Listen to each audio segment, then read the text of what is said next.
नमस्कार. मालिकेच्या पुढील काही भागांमध्ये आपल्याला खूपच जबरदस्त असा ट्विस्ट पाहायला मिळणार आहे. कारण आता अर्जुनने कोर्टामध्ये कशा पद्धतीने पुरावे सादर केलेले आहेत, काय काय झालेलं आहे हे आपण सर्वांनी पाहिलेलं आहे. कारण सरंजामेला अर्जुनने कोर्टात हजर करून एक मोठा धमाका केलेला आहे आणि त्याचबरोबर सर्वांच्या समोर पिस्तूलवर असलेल्या फिंगरप्रिंटचं सत्य अर्जुनने आणलेलं आहे.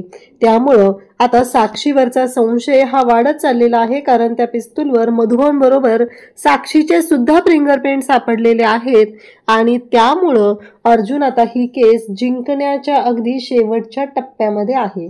आता कोर्टाने अर्जुनला सांगितलेलं आहे की लवकरात लवकर साक्षीच्या बाबतीतले पुरावे म्हणजे फिंगरप्रिंट तर तिचे आहेत, पण ती खुनाच्या ठिकाणी सहभाग होता ह्या गोष्टीचे पुरावे लवकरात लवकर सादर करावेत. कारण एकच आता गोष्ट राहिलेली आहे आणि ती म्हणजे प्रियाची साक्ष.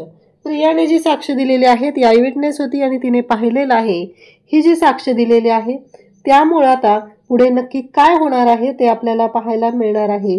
परंतु प्रियाचीच साक्ष कशी खोटी ठरणार आहे, त्या बाबतीत नक्की काय होणार आहे, मधुबनचा स्टँड काय असणार आहे, हे सगळं आपल्याला आजच्या या व्हिडिओमध्ये पाहायला मिळेल.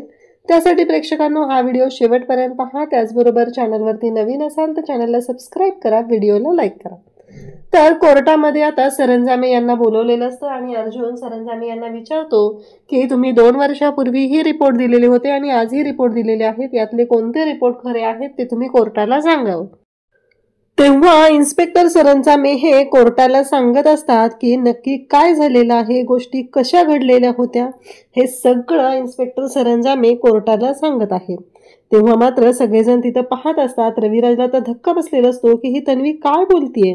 कारण तन्वी तर सांगत होती की तिथं साक्षी आलेलीच नव्हती आणि आता ह्या कोर्टाच्या समोर ज्या गोष्टी आलेल्या आहेत त्यामुळं तर स्पष्ट झालेलं आहे. अर्जुनने तिचे लोकेशन रिपोर्ट देऊन हे तर क्लिअर केलेलं होतं की त्या ठिकाणी साक्षी होती. पण आता त्याच्यापेक्षा मोठी गोष्ट समोर येत आहे आणि ती म्हणजेच की साक्षीच्या फिंगरप्रिंटमुळं खूप मोठा धमाका होत आहे. इकडे रविराज तिथं उभे असतात आणि त्याचबरोबर रविराज मात्र हादरलेले असतात. पण प्रिया मात्र इकडे म्हणत असते की आता साक्षी अडकली. एवढं सगळं करून ही साक्षी अडकली हे वाक्य मात्र रविराजांना खटकतं. रविराज म्हणतात की काय बोलतेस तन्वी, तुला साक्षीची काळजी आहे? अगं सत्याच्या बाजूने कधीतरी उभी राहा. कारण काहीही झालं तरीही साक्षीने जो काही गोंधळ घातलेला आहे त्याचा त्रास तर तिला सहन करावाच लागणार आहे असं रविराज सांगत असतात. परंतु इकडे प्रिया मात्र आता हादरलेली आहे. प्रियाची साक्ष खोटी ठरणार ही भीती प्रियाच्या मनात आहे. त्यामुळं प्रियाला काही करून आता स्वतःची कातडी वाचवायची आहे. जी गोष्ट तिने साक्षीला सांगितलेली होती माकडीनीची म्हणजे दामिनी तशा पद्धतीने काम करत आहे. खरं तर हे सगळं जे काय आहे ते प्रियाचं स्वतःच्या बाबतीतलं आहे. कारण जर साक्षी सापडली गेली तर प्रियाने खोटी साक्ष का दिली हा मोठा धमाका होणार आहे. आणि प्रिया एवढं खोटं का बोललेली आहे, या सगळ्या गोष्टी का घडलेल्या आहेत या बाबतीतलं आता सत्य समोर येणार आहे. त्यामुळं प्रियाला स्वतःची कातडी वाचवायची आहे, स्वतःला तिथे प्रूव्ह करायचं आहे, स्वतःबद्दल तिथे दाखवायचं आहे की स्वतः आपण किती चांगले आहोत. या गोष्टी तिला सर्वांच्या समोर आणायच्या आहेत. इकडे आता कोर्टाने अर्जुनला सांगितलेलं आहे की तुम्हाला शेवटची संधी देण्यात येत आहे. लवकरात लवकर तुम्ही कोर्टाच्या समोर हे सत्य आणायचं आहे, हे प्रूव्ह करायचं आहे. ते म्हणजेच की लवकरात लवकर तुम्ही हे समोर आणा. कारण साक्षी आता त्या खुनामध्ये सामील होती असं कोर्टाने अर्जुनला सांगितलेलं असतं. त्यासाठी अर्जुनला शेवटची संधी मिळत आहे. त्याचबरोबर आता शेवटचे 7 दिवस उरलेले आहेत. या 7 दिवसामध्ये अर्जुनला पुरावे सादर करायचे आहेत आणि त्याबरोबर अर्जुनला मधुभाऊंना सिद्ध करायचं आहे की मधुभाऊ हे निर्दोष आहेत. आता कोर्टाने तारीख दिलेली आहे पुढची. त्यामुळे लवकरात लवकर ह्या गोष्टी कशा पद्धतीने होणार आहे हे मात्र खूपच मोठं असणार आहे. आता इकडे केसचा आजचा दिवस तर संपतो. अर्जुनकडे आता शेवटची संधी असते. हे अर्जुनने प्रूव्ह करायचं आहे. मग अर्जुन, सायली, चैतन्य, मधुभाऊ सगळेजण आता टेन्शनमध्ये असतात. आता पुढे काय करायचं, नक्की गोष्टी ज्या आहेत त्या कशा पद्धतीने हँडल करायच्या आहेत या गोष्टींचा विचार सुरू झालेला असतो. आणि त्यासोबतच इकडे आता सायली आणि मधुभाऊ घरी आलेले असतात. चैतन्य आणि अर्जुन काही पुरावे मिळतात का ते पाहण्यासाठी बाहेर गेलेले असतात. आणि त्याचबरोबर तेव्हा मात्र इकडे सायली मधुभाऊंसाठी चहा घेऊन येते. तेव्हा मधुभाऊ म्हणतात की अगं सायली, सौबाळा, जावई बापूंनी जे काही केलेलं आहे ना ते मात्र खूपच जबरदस्त असं आहे. म्हणजे मला ना खरंच आशाच नव्हती, पण आज जावई बापूंमुळं हे प्रूव्ह होऊ शकलेलं आहे, हे सिद्ध होऊ शकलेलं आहे की खरंच मी माझ्या मुलांमध्ये पुन्हा असणार आहे, माझ्या मुलांचं मी रक्षण करणार आहे. हे सगळं बोलणं चाललेलं असतं. त्यासोबतच इकडे सायली मधुभाऊंना म्हणत असते की हे तुमची औषधं जी आहेत ना, ही सगळी औषधं मी पुन्हा व्यवस्थित बघते आणि आणून ठेवते, असं सायली इकडे मधुभाऊंना सांगत असते. तेव्हा मधुभाऊ म्हणत असतात की हो अगं, मागच्या वेळेस ना सायली तुम्हाला स्टोर रूममध्ये तुमच्या घेऊन गेलेलीस ना, तर आपण पुन्हा तिकडे जाऊया का? मला काही तिथे बघायचं आहे, म्हणजे बागकामासाठी जे साहित्य वगैरे आहे ना ते तिथं आहे का ते पाहायचं आहे. हे सगळं मधुभाऊ बोलत असतात. तेव्हा सायली म्हणते की चालेल, जाऊया आपण, काहीच हरकत नाहीये. आणि मग जेव्हा या सगळ्या गोष्टी घडत असतात तेव्हा सायली आणि मधुभाऊ आता स्टोर रूमकडे जातात. स्टोर रूममध्ये गेल्यावर तिथं दोघांचीही शोधाशोध सुरू झालेली असते आणि दोघंही पाहत असतात. मधुभाऊ तिथे पाहत असतात आणि त्याचबरोबर तिथे काही फोटोही असतात. सायलीला ते म्हणालेले असतात की अगं, मला जावई बापूंचा लहानपणीचा फोटोही पाहायचा आहे, असं मधुभाऊंनी सायलीला सांगितलेलं असतं. आणि मग सायली आणि मधुभाऊ दोघंही स्टोर रूमकडे येतात आणि स्टोर रूममध्ये आल्यानंतर दोघंही तिथं बोलत असतात. त्याचवेळी तिथे काही फोटो असतात आणि एक फोटो फ्रेम असते ज्याच्यामध्ये लहानपणीचा अर्जुन आणि त्याचबरोबर छोटी तन्वी हे असतात. आणि मग तो फोटो मधुभाऊ पाहतात तेव्हा सायलीला ते विचारतात की अगं, हा फोटो कोणाचा आहे? तेव्हा मात्र सायली म्हणत असते की अहो, हा तन्वीचा आणि अर्जुन सरांचा आहे. तेव्हा मधुभाऊ म्हणतात, तन्वी म्हणजे प्रियाच म्हणायचंय ना तुला? तेव्हा सायली म्हणते की हो, तन्वी म्हणजे प्रिया. मधुभाऊंना विचार पडतो, म्हणजे बरोबर आहे. आता मधुभाऊंच्या डोक्यात क्लिक होतं की हा जर फोटो इकडे प्रियाचा असेल तर नक्कीच याच्या मागे काहीतरी कारण आहे. ही गोष्ट मधुभाऊंच्या लक्षात आलेली असते आणि मधुभाऊ मात्र विचार करू लागलेले असतात. मधुभाऊ म्हणत असतात की सौबाळा, मला एक खरं सांग की हे तू खरं बोलतेस ना? म्हणजे हा जो फोटो आहे तो खरंच तर प्रियाचा आहे लहानपणीचा? तेव्हा सायली म्हणते की हो, हा फोटो प्रियाचाच आहे. तेव्हा मात्र इकडे मधुभाऊ म्हणत असतात की ठीक आहे. तेव्हा सायली म्हणते, काय झालं मधुभाऊ? असं सायली बोलायला सुरुवात करते आणि तेव्हा मात्र इकडे आता सायली आणि मधुभाऊ दोघंही तिथून जातात. मधुभाऊंच्या डोक्यात विचार सुरू झालेले असतात की हे सगळं काय घडतंय, कारण काहीही झालं तरीही माझ्या साऊबाळाचे हे फोटो आहेत आणि इथे यासिका सांगत आहे की हे प्रियाचे आहेत, प्रिया म्हणजेच तन्वीचे आहेत. मधुभाऊ विचार करू लागतात आणि त्याचवेळी मधुभाऊंच्या डोक्यात येतं ते म्हणजे की हे सगळं जे काही घडत आहे यामागं वेगळं काहीतरी कारण आहे. ही गोष्ट मधुभाऊंच्या लक्षात आलेली असते आणि मधुभाऊ मात्र विचार करू लागलेले असतात. ते त्यांच्या रूममध्ये आलेले असतात. ते म्हणत असतात की नाही, याच्यामध्ये काहीतरी गोंधळ आहे, जी गोष्ट मला शोधावी लागणार आहे. असं काहीतरी आहे की ज्यामुळं या सर्व गोष्टी अशा पद्धतीने घडत आहेत. मधुभाऊ विचार करत असतात तेव्हा त्यांना आठवतं की मागच्या वेळेस मी प्रियाच्या रूममध्ये गेलो होतो तेव्हा ना मला तिथे एक गोष्ट मिळालेली होती. कारण मधुभाऊ म्हणत असतात की मी मागच्या वेळेस प्रियाच्या रूममध्ये गेल्यावर तिच्या त्या कपाटामध्ये मला गाठोडं सापडलं होतं आणि त्या गाठोड्यामध्ये सायलीचा फोटो होता, अगदी लहानपणीच्या सायलीचा फोटो होता आणि तो म्हणजेच प्रियाचा आहे, असं आता इथे प्रियाने सांगितलेलं आहे. ही गोष्ट मधुभाऊंच्या लक्षात येते. तेव्हा मधुभाऊ मात्र म्हणू लागतात की नाही, हे सगळं जे काही घडत आहे ते मात्र खूप भयानक आहे. मला आत्ताच्या आत्ता ह्या सगळ्या गोष्टींचा सोक्षमोक्ष लावला पाहिजे, कारण मी जावई बापूंना तर यातलं काही सांगू शकत नाहीये. सध्या ते केसच्या टेन्शनमध्ये आहेत आणि सायलीलाही सांगू शकत नाहीये. जर मी हे सगळं सायलीला सांगितलं तर सायलीला मात्र टेन्शन येत राहील, म्हणून मधुभाऊ सायलीलाही काही सांगत नसतात. आणि त्याच वेळी इकडे ते प्रियाकडे येतात आणि प्रियाने नेमकं ते गाठोडं काढलेलं असतं आणि प्रिया ते गाठोडं बघत बसलेली असते, कारण तिला लवकरात लवकर ते गाठोडं लपवायचं असतं. आणि नेमके मधुभाऊ तिथं आलेले असतात आणि मधुभाऊ तिथं आल्यानंतर ते जे गाठोडं आहे ते मधुभाऊ पाहतात तेव्हा मधुभाऊंनाही धक्का बसतो, कारण हे गाठोडं इथं कसं आलं हा मोठा प्रश्न आता मधुभाऊंच्या समोर उभा राहिलेला असतो.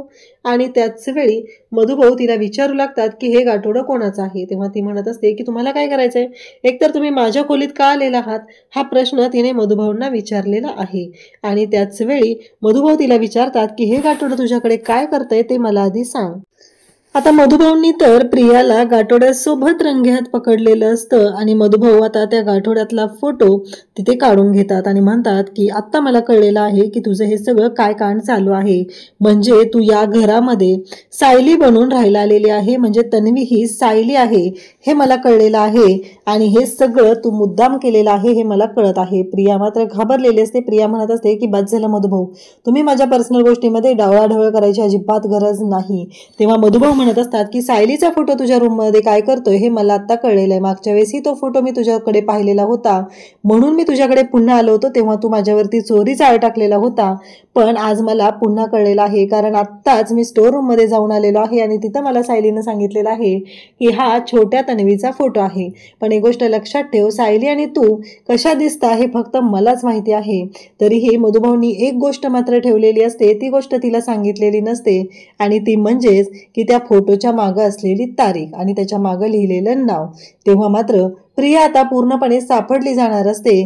प्रिया मात्र मधुभाऊंना म्हणू लागते की मधुभाऊ प्लीज असं नका करू. मधुभाऊंनी तर चिडून तिच्यावरती हात उचललेला असतो.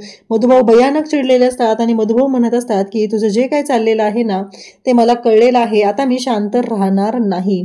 असं म्हणत मधुभाऊ ओरडायला सुरुवात करतात आणि मधुभाऊ तिला म्हणू लागतात की बस झालं, आत्तापर्यंत तू सायलीच्या प्रत्येक गोष्टींशी खेळलेली आहे, पण आता नाही, आता मी हे अजिबात होऊ देणार नाही. या सगळ्याला जबाबदार तू आहेस, या सगळ्या गोष्टी तू केलेल्या आहेत. तेव्हा प्रिया म्हणत असते तुम्ही काय केलेलं आहे, तुम्ही कोणतं आयुष्य दिलेलं, तुम्ही कोणत्या अधिकाराने हे मला बोलत आहात. माझा प्रश्न आहे, माझी पर्सनल लाईफ आहे, त्याचं मी काय करायचं ते माझी मी ठरवेन, हे सगळं बोलण्याचा अधिकार तुम्हाला नाही, असं प्रिया मधुभाऊंना बोलत असते. मधुभाऊ मात्र शांतपणे तिला समजवण्याचा प्रयत्न करत असतात. तेव्हा प्रिया मग मधुभाऊंना म्हणू लागते की मी तुम्हाला या केसमधून सोडवेन. तेव्हा मधुभाऊ म्हणत असतात की किती खोटारडेपणा करणार आहेस तू, कारण तुझी लायकीच ती आहे. आत्ताच्या आत्ता मी या घरातल्या सगळ्यांच्या समोर हे सत्य आणणार आहे आणि एवढंच काय तर तू त्या जेलमध्ये सुद्धा मला अडकवलेलं आहे. मला पण माहितीये, तुला पण माहितीये, तो खून साक्षीनं केलेला आहे आणि तरीही तू मला या सगळ्यामध्ये अडकवायचा प्रयत्न केलेला आहे. तरीही मी शांत राहिलेलो होतो, पण आज माझ्या साऊबाळाच्या बाबतीत जर हे सगळं घडत असेल तर मी मात्र शांत राहणार नाही. असं म्हणत मधुभाऊ भयानक असे चिडलेले असतात आणि मधुभाऊ म्हणत असतात की मी आता शांत राहणार नाही, माझ्या साऊबाळाला तिचं कुटुंब मिळवून देणार आहे. आणि तेव्हा मात्र इकडे मधुभाऊ प्रियाला बोलत असतात, तर प्रिया मात्र ऐकायला तयार नसते. प्रिया मात्र आता मधुभाऊंना म्हणत असते की तुम्ही काहीच करू शकत नाही. जर तुम्ही सायलीला हे जाऊन सत्य सांगितलं तर तुम्हाला माहिती आहे का सायली आता कुठे गेलेली आहे, सायलीला मी संपवून टाकेल, तेवढी तयारी मी केलेली आहे.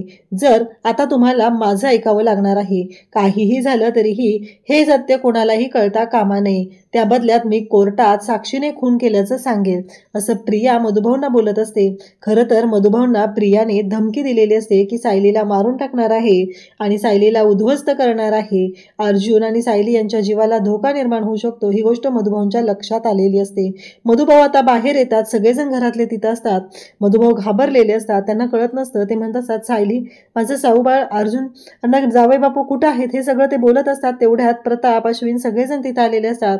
इकडे सायली आणि अर्जुन आता पुढचे पुरावे गोळा करण्यासाठी, कारण आता महत्वाचा टास्क असतो की हे सगळं जे काही आहे हे तर समोर आलेलं असतं, परंतु या सगळ्या गोष्टींमध्ये एक महत्वाची गोष्ट असते आणि ती म्हणजेच की काहीही झालं तरीही आता सगळ्यांच्या समोर हे सत्य आणायचं आहे आणि त्यासाठी अर्जुन आणि सायली यांची धडपड सुरू झालेली असते. त्यांना पुरावे शोधायचे असतात आणि त्यासाठी ते दोघंजण बाहेर पडलेले असतात.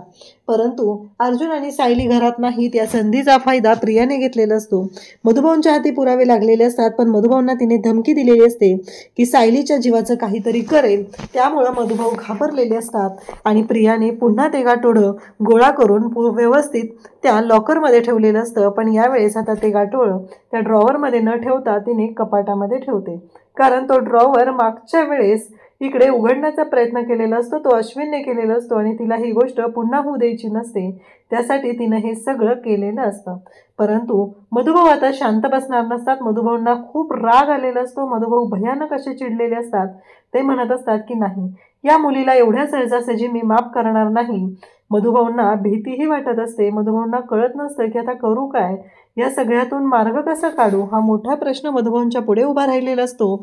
मधुभाऊ भयानक असे चिडलेले होते, पण आता प्रताप जो आहे तो मधुभाऊंना शांत करत असतो. मधुभाऊंना तो म्हणत असतो की शांत व्हा मधुभाऊ, काय झालेलं आहे. परंतु मधुभाऊ मात्र घाबरलेले आहेत. मधुभाऊंना कळतच नाहीये की या सगळ्यावरती कसा मार्ग काढू, नक्की काय करू, हे सगळं काय होऊन बसलेलं आहे. या सगळ्या गोष्टींचा विचार आता सुरू झालेला असतो आणि मधुभाऊ इकडे बोलत असतात आणि त्याच वेळी प्रिया मात्र आता हे सगळं कांड करत असते. मधुभाऊंना फक्त आता सायली आणि अर्जुन या दोघांची काळजी वाटत असते. प्रियाने इकडे मधुभाऊंच्या पुढे हातापाया पडलेले असतात, तरीही मधुभाऊंनी ऐकलेलं नसतं, म्हणून तर प्रियाने हे पुढचं हत्यार बाहेर काढलेलं असतं. तर दुसऱ्या दिवशी कोर्टामध्ये आता अर्जुन पुढे उभा राहतो आणि तो प्रूव्ह करायला जातो. तेव्हा आता प्रियाचा नंबर असतो. आता प्रियाचा काउंटडाऊन सुरू होणार असतो, कारण प्रियानं जी काही कारस्थानं केलेली आहेत ती अर्जुनला त्याचबरोबर सगळ्यांनाच माहिती आहे. त्यामुळं प्रियाची मात्र वाट लागणार असते, कारण अर्जुनने आता प्रियाला तिथे चौकशीसाठी बोलवलेलं असतं. कारण पुढची मेन साक्षीदार असते ती म्हणजे प्रिया जी आहे ती आय विटनेस आहे आणि म्हणूनच प्रियाला बोलवलेलं असतं. आणि प्रियाला जेव्हा बोलवलं जातं तेव्हा अर्जुन प्रियाला प्रश्न विचारू लागतो.